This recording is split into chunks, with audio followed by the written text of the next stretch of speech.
here's a little tip. I don't normally do it this way, but I've heard about it done, and I have a colleague that did it this way years ago.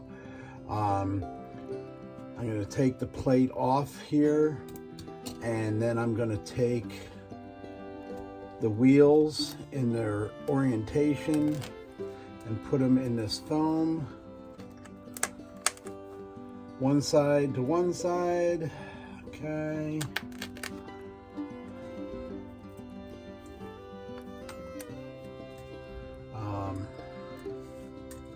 This only goes one way, so for me. But you might like to do it this way. It keeps it in orientation when you want to put it back together. You do it as many times as I've done it, and you just know the orientation, so it's not that big of a deal.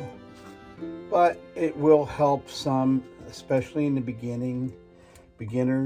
The key to any of this is practice, practice, practice. The more you do it, the better you get at it. But I do want to say one thing. If you can start off with a time-only movement.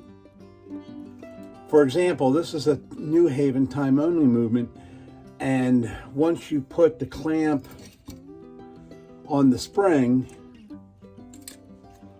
if you get to around here. Once you clamp it and you let it down, the spring down, you can put this back together, take it apart, put it back together, take it apart, because the more you do it, the better you'll get.